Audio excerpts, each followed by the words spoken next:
மாட்சி மிகு மன்னர் இவரே. ஆண்டவர் எழுந்தருள்வார், மாட்சி மிகு மன்னர் இவரே. மண்ணுலகும் அதில் நிறைந்துள்ள அனைத்தும் ஆண்டவருடையவை, நிலவுலகும் அதில் வாழ்வனவும் அவருக்கே சொந்தம்.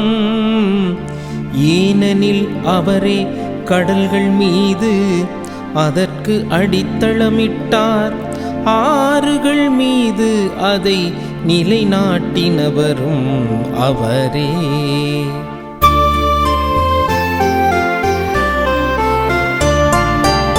ஆண்டவர் எழுந்தருள்வார், மாட்சி மிகு மன்னர் இவரே. ஆண்டவர் எழுந்தருள்வார், மாட்சி மிகு மன்னர் இவரே.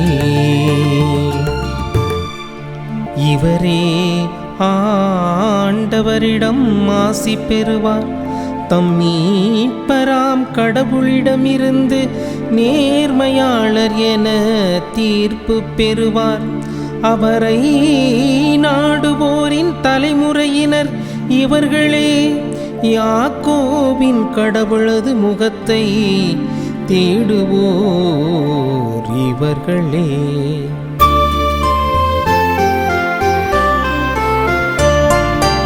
ஆண்டவர் எழுந்தருள்வார், மாட்சி மிகு மன்னர் இவரே. ஆண்டவர் எழுந்தருள்வார், மாட்சி மிகு மன்னர் இவரே. இயேசு கிறிஸ்துவில் பிரியமுள்ள சகோதர சகோதரிகளே, அன்னையினுடைய அன்பு பிள்ளைகளே, இயேசுவின் இனிய நாமத்தில் உங்கள் அனைவருக்கும் என் இனிய காலை வணக்கம். இன்றைய நாள் இனிய நாளாக, ஆஸ்வதிக்கப்பட்ட நாளாக அமையட்டும். நீங்கள் எல்லாரும் நல்லா இருக்கணும், ஆசீர்வாதமாக இருக்க என்னோடு இணைந்து இந்த திருப்பாடல் ஆசிரியோடு இணைந்து ஜெபிக்க உங்களை அன்போடு வேண்டுகிறேன். இன்று நம்முடைய சிந்தனைக்கு திருப்பாடல் 24 ஒரு அற்புதமான உன்னதமான பாடல் என்றால் அது இன்றைய திருப்பாடல். பிரியமான சகோதர சகோதரிகளே, ஆதி ஆகமத்தில் முதல் அதிகாரத்தில் நாம் வாசிப்பது போலதான் இன்றைய திருப்பாடல் ஆசிரியர் அருமையாக கூறுகிறார்.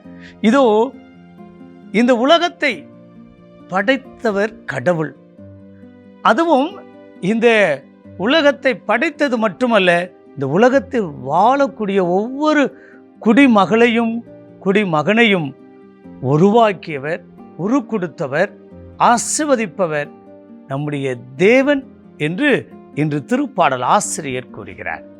நாம் எப்போதுமே இந்த ஆண்டவரை நம்பி வாழ்கின்றோம். அவரே இந்த சர்வ உலகத்தையும் படைத்து வழிநடத்தி கொண்டிருக்கின்றார். ஆகையால் அவருடைய சாயலில் படைக்கப்பட்ட நாம் அனைவரும் அவரை போல இன்னும் நல்லவர்களாக இனியவர்களாக வாழ வேண்டும் என்று இன்றைய ஆசிரியர் அழைப்பு விடுக்கின்றார்.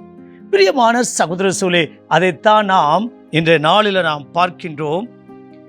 ஆண்டவரது மலையில் ஏற தகுதியுள்ளவர் யார்? அவரது திருத்தலத்தில் நிற்கக்கூடியவர் யார்? மலை ஏறுபவரும் திருத்தலத்திலும் இருக்கக்கூடிய நபர்கள் யார் என்பதை தெள்ளந்தெளிவாக 4வது வசனத்தில் அருமையாக கூறுகிறார்.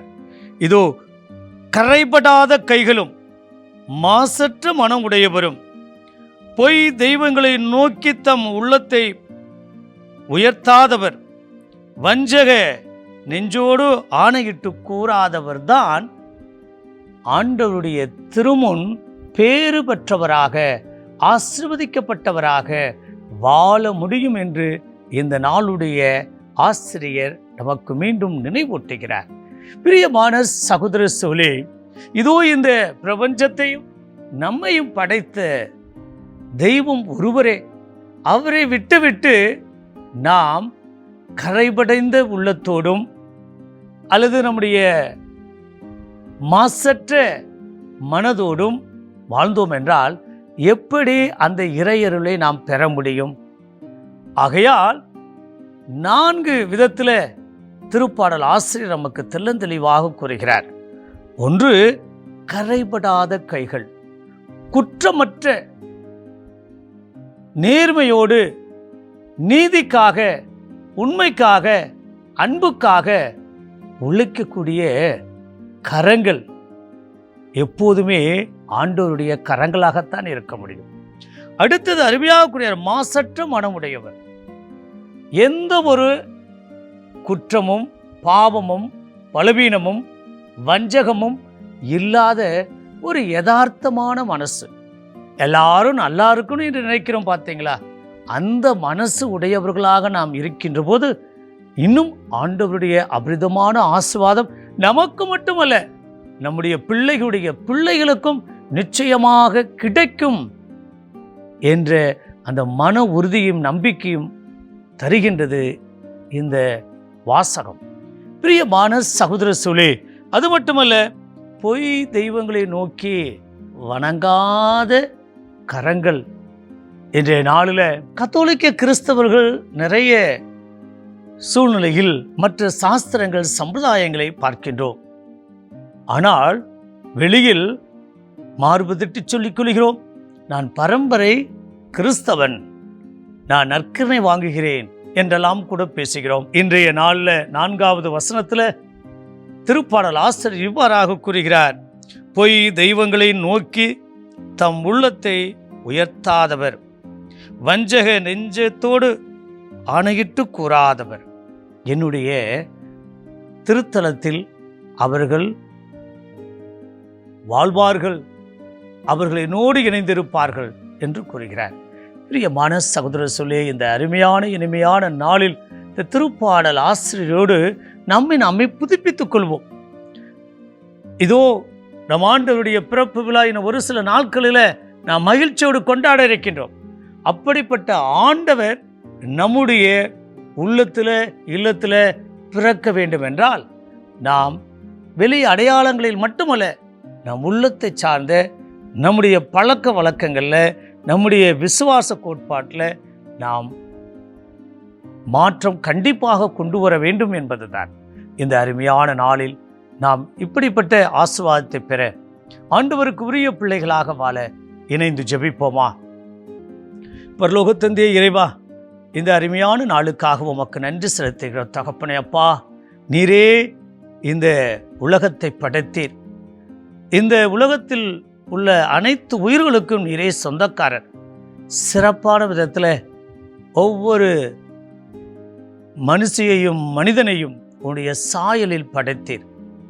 நாங்கள் உம்முடைய பிள்ளைகள் யாராக இருப்பினும் உமக்கு ஏற்ற பிள்ளைகளாய் என்று வாழ, எப்போதுமே நாங்கள் பேறு பெற்றவர்களாக வாழ இந்த ஒரு சில 4 காரியங்களை நீ சொல்லியிருக்கிறீர். தொடர்ந்து உம்முடைய பிள்ளைகளாய் என்று வாழ நீர் படைத்தவர் எங்களை கண்டிப்பாக பராமரிப்பீர், எங்களை ஆசீர்வதிப்பீர் என்ற உயர்ந்த எண்ணத்தோடு இதோ உம்முடைய வருகை எங்களுடைய குடும்பத்திற்கும் எங்களுடைய இல்லத்திற்கும் விடுதலையும் மீட்பும் தரக்கூடிய, மகிழ்ச்சியும் சந்தோஷத்தையும் தரக்கூடிய பிறப்பாக என்றும் அமைய கிருபை தரும்படி எங்கள் ஆண்டவராகிய இயேசு கிறிஸ்துவின் நாமத்தில் ஜெபிக்கிறோம் நல்ல பிதாவே, ஆமென்.